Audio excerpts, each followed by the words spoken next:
Good day, everyone. So for today, I will be reporting all about wood as a building material and including its properties. So before proceeding to the report proper, let me share to you my objectives for this report. First is to be able to identify the properties of wood as a construction material.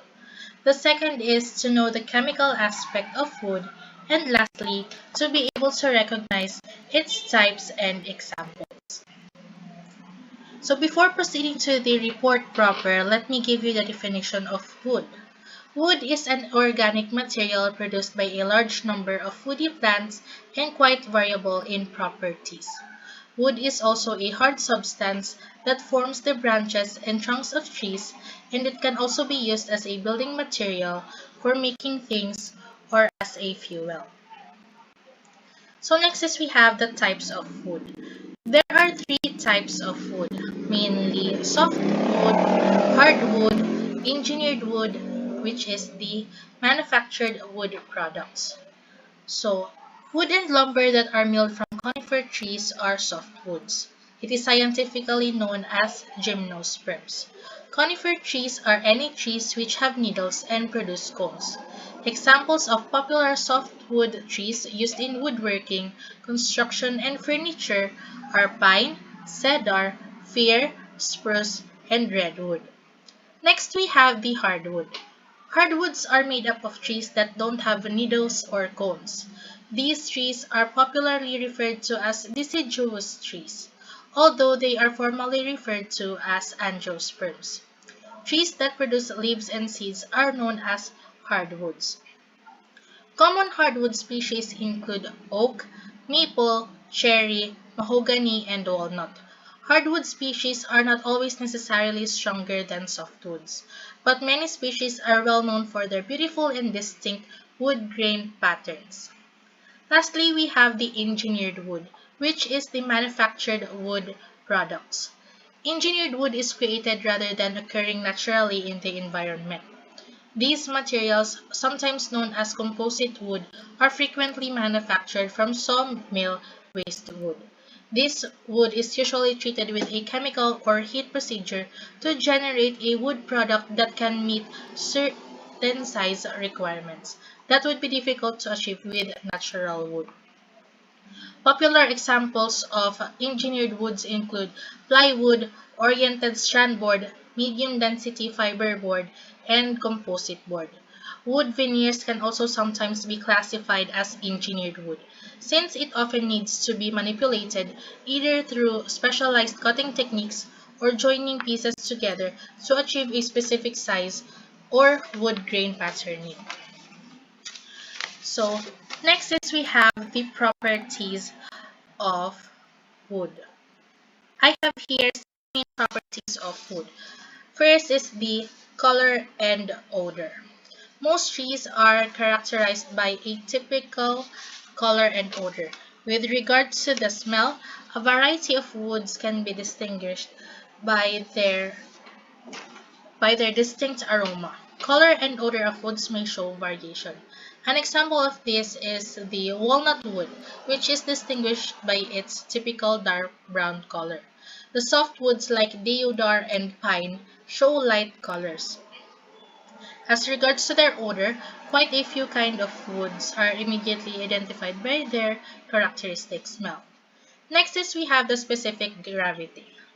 Wood is a very light material, its specific gravity being always less than 1.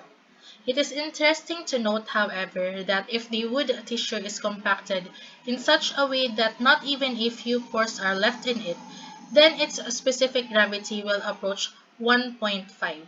Such compression is, however, not possible as a natural process. Woods show a good deal of variation in their specific gravity. Some varieties may be as light as 0.3, whereas in other varieties of timber, the specific gravity may approach 0.9. Similarly, hardwoods are always denser than softwoods as a whole.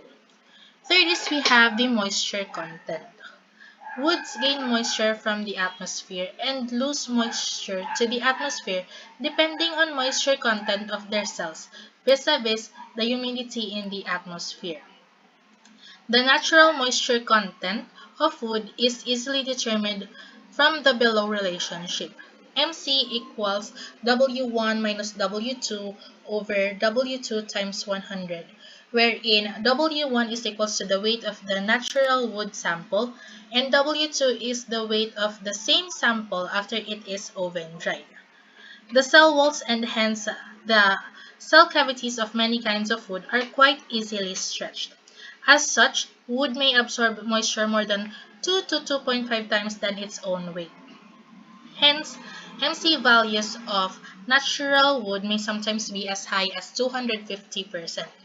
Wood that has been lying in the air for quite some time after falling, however, loses most of its moisture to the atmosphere. Its moisture content may be as low as 20 to 30%. The air-seasoned woods can be made to lose further moisture by prolonged exposure. Moisture content of 12 to 15% of air-seasoned woods is considered quite safe for timber being used in any construction. Woods can be seasoned in kilns with less than 6 to 7% moisture.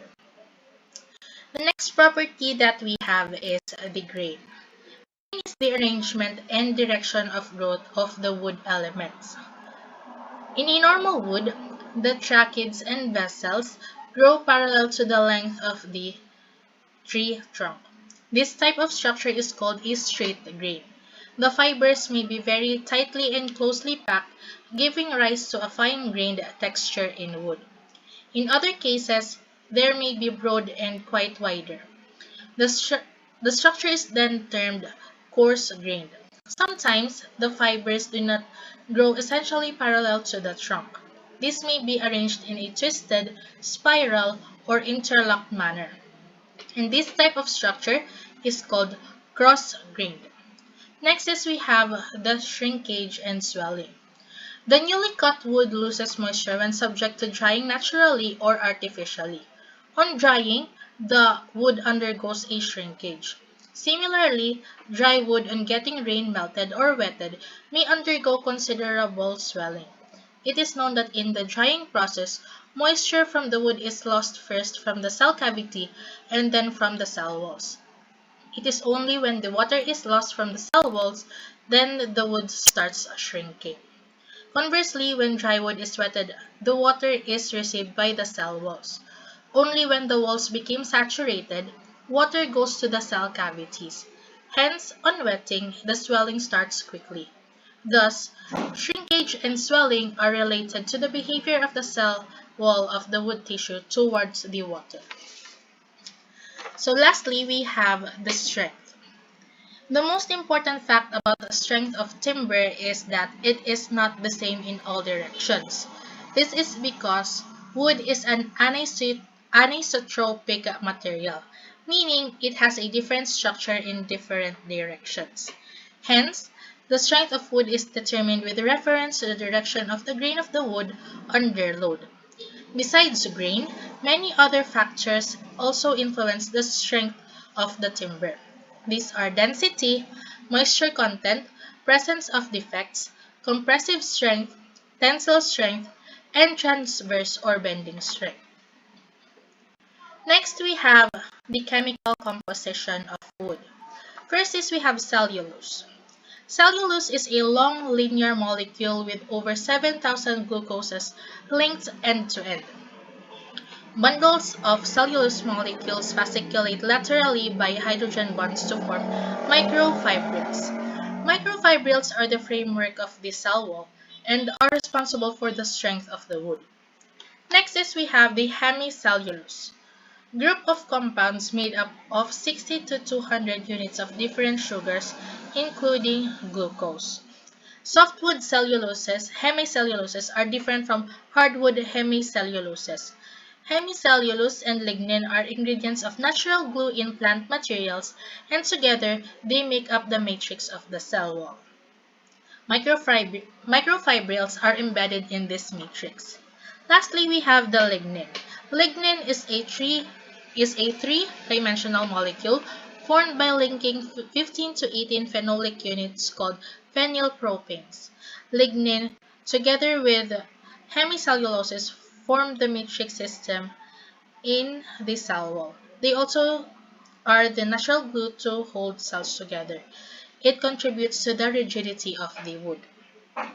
So for the chemical composition of softwoods, the cellulose is 43%, hemicellulose is 28%, and its lignin is 29%. For the chemical composition of hardwoods, 45% for the cellulose, 34% for the hemicellulose, and 21% for its lignin. So here are some examples or applications of wood. So hardwood are oftenly used for the walls, flooring, and ceiling of the house. So for the softwood, it is also often used in doors, furnitures, and window frames. So to conclude this report, wood is a versatile organic material that is also the only renewable building material available. Wooden constructions have a number of characteristics that make them long-lasting and robust. Wood can be a dependable construction material with a long service life if properly treated with a fire retardant. Wood is notable for its exceptionally good static quality. Wood carries 14 times as much as steel in terms of deadweight, and its pressure resistance is comparable to reinforced concrete.